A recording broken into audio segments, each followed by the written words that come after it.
So the vocabulary में हमारा first word है आज का, that is respite. Respite part of speech में नाउन का रोल प्ले करता है और इसका मतलब होता है राहत, सुकून।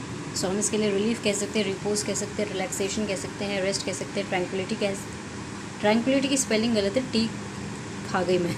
सो ट्रैंक्विलिटी बोल सकते हैं एंड सेरेनिटी बोल सकते हैं, ठीक है जी। वर्ब फॉर्म देख लेते हैं। मिटिगेट कह सकते हैं, एसवेज कह सकते हैं, placket, pacifier, reprieve, solace, soothe, comfort, appease, एले, लेसन, रिड्यूस, डिमिनिश, प्रोपिशिएट, कूल, काम, कंपोज, पैलिएट, मोलिफाई, मेलोरेट, रिस्पाइट एंड कंसोल, ठीक है जी। हमारा नेक्स्ट वर्ड है आज का, दैट इज सेन। सेन का मतलब होता है एक ऐसा इंसान जो मेंटली बहुत ज़्यादा नॉर्मल होता है, सेंसिबल होता है, रैशनल होता है, पर्सपिकेशियस होता है, बेसिकली कंपोज होता है। उसका दिमाग किसी भी परिस्थिति में ना वो हमेशा स्टेबल ही रहेगा। सो मेंटिस, कंपोज मेंटिस कह सकते हैं हम इसके लिए, बैलेंस्ड कह सकते हैं, स्टेबल कह सकते हैं। अब सेंसिबल वर्ड आया तो उसके सिनोनिम्स देख लेते हैं। श्रूड कह सकते हैं, logical, canny, dexterous, judicious, prudent, apt, skilful, adroit, adept, deft, intelligent, witty, दिमाग बहुत चलता है, circumspect, cautious, vigilant, watchful, heedful, attentive, alert, chary और वेरी भी बोल सकते हैं, ठीक है। Next is स्टाउंच। स्टाउंच का मतलब होता है बेसिकली एक ऐसा इंसान बहुत ज़्यादा रिलायबल है, सो विश्वास कर सकते हैं, विश्वसनीय बेसिकली, तो faithful, loyal, trustworthy, credible, reliable, dependable, committed, devoted, dedicated, stalwart भी कह सकते हैं। Next word is that is resilient.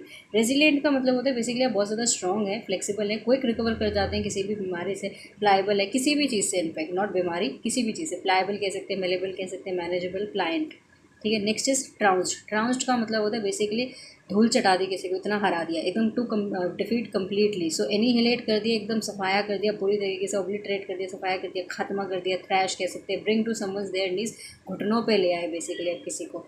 इससे अब ऑब्लिटरेट के लिए कुछ और सिनोनिम्स भी होते हैं, डिस्ट्रॉय, वेंडलाइज, सैबोटाज, र्यून, मार, शटर, यानी कि पूरी चीज़, कोई चीज़ खत्म हो गई, ठीक है। Next is coalition. कोएलिशन का मतलब होता है बेसिकली गठबंधन। सो हम इसके लिए अलायंस कह सकते हैं, partnership, affiliation, caucus, bloc, association, conjunction, syndicate, group. और फिर वर्क फॉर्म में muster, gather, garner, accumulate, unite, pile up और एग्रीगेट भी बोल सकते हैं। Next is onerous. ओनरस का मतलब होता है ऐसा काम जिसमें बहुत ज़्यादा मेहनत लग रही है।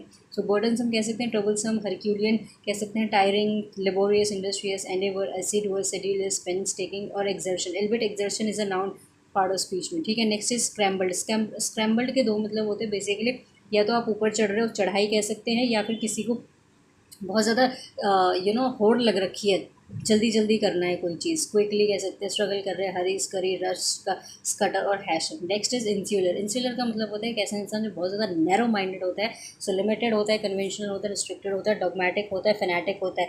अब जो इंसान डॉगमेटिक होते हैं ना, वो कई बार कट्टरवाद भी होते हैं, जिद्दी भी होते हैं, तो bigot, chauvinist, extremist, adamant, stubborn, obstinate, obdurate, pugnacious, bull headed, rigid और इनफ्लेक्सिबल बोल सकते हैं। Next is evident. एविडेंट का मतलब होता है ऐसी कोई चीज़